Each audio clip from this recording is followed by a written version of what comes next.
Hey, good morning, Jeff. Good morning, Tim. Hey, so it's a beautiful day here, November the 3rd. We're getting ready to do our small, modest fall track day with our group of guys. And this is your first time running with us. And Steve invited you down here. Right? And so have you done any track days before? No, not really. Oh, okay, that's cool. But you've been a car guy and you've had different cars, obviously, because you know Steve. Yep, different cars, motorcycles along the way. So, Had you ever done track days with motorcycles? no, Okay. just a lot on the street. Okay. How did Steve talk you into doing this, or it's just something that you were drawn to when you heard him talking about it? All his videos? I've been wanting to do it, so it was an opportunity to go with kind of a tour guide, someone I know, so I jumped on the opportunity. Yeah, and he's been putting in the work over the past quite a few years now, and he's really taking his car up and his skills up to a level to kind of equalize out with his car, which has quite a lot of capabilities, that Right. Hellcat. So, but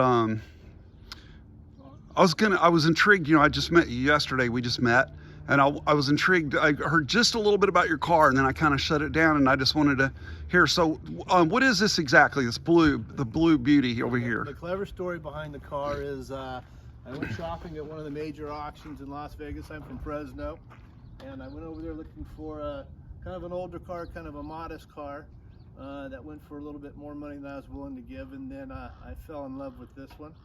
It was too pretty, too new, too blue.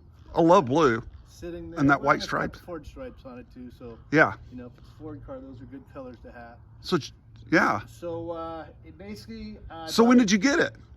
Pardon? When did you get it? I got it right about a year ago, October of last year. Okay. So it was basically a 15-year-old car, and it had 26 miles on it. It had been kept indoors. 26 miles. 26 miles. No shit. So- And what year is it? 07. And you just bought it in 2021? Yes. So that's what, 14 years. So what was going on? It was stored. I assume a collector bought it and wanted to see some appreciation on it. And after a certain amount of time, maybe 15 years or so, he wasn't going to see the return, so they cut it loose. Well, what did they go for in 2007? Right about 50, plus probably a little dealer market. Okay. Well, I won't necessarily ask you what you paid for it unless you just want to share, but I paid right about 50 plus a little dealer markup. okay. But 26 miles. 26 miles. And actually, when I took it to the dealership after I bought it to check for recalls and whatnot, turned out when it sold and got registered, it had 13 miles on it before the guy had got it. So he put 1 mile a year basically or so on it. Wow. He was serious about his investment Yes. potential. Right. Well, let's see. Have you done anything you've had it about a year? About a year. The only thing I just put the set of tires on it and rims on it. Yeah, Because the tires, of course, were brand new, but they're aged. So that's right. not for safety reasons. I kept them. They're in the garage. They're stowed away. So Yeah. Other than that, it's all stock. There's nothing done to that car. Okay, great. Well, not being an expert on Mustangs, I know obviously the GT 500, that was kind of the top of the line car, I think. Right? And were they doing the GT 350 yet then? No, they hadn't brought that back yet. No, they hadn't brought it back yet. So what's different about the GT 500 than, like, say, the regular Mustang GT? Well, I've got a lot more suspension. I've got big brakes. If you see the front brake, that's a 12-inch brake, so it's built a little differently. Has heavier sway bars.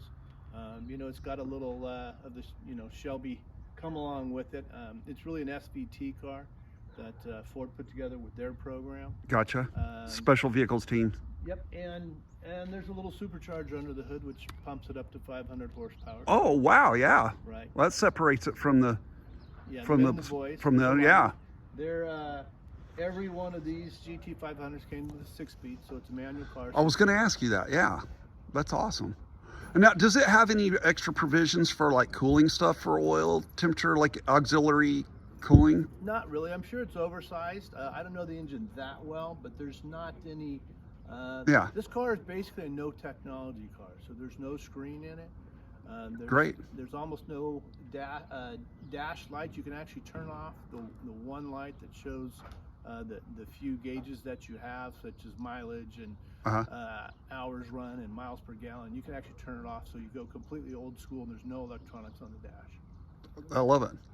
And then does it have like traction control or anything like that? It does have a form of traction control. Can it be turned off? It can. That's good.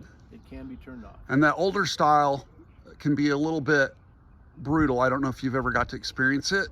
If you hadn't experienced it before, there's a chance you'll experience it out there.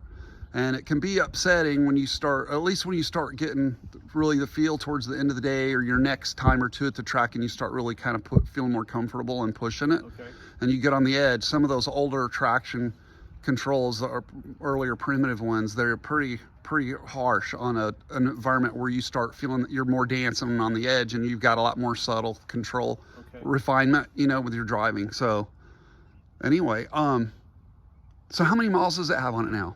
Well, we're pushing about 1,500 now. So oh, geez. It was 12:30 when I left Fresno yesterday, and a couple hundred miles here and back and forth last night. So you just got it broken in, ready for the track. That's perfect. Yeah. No, we changed the oil on it. I learned about the Shelby oil because it takes a 550 synthetic, which is only for that engine. So when you go to buy oil, everybody goes, "Oh, the Shelby oil." Okay. Say, okay. Well, see, I learned something there. Yeah. All right. Let's see.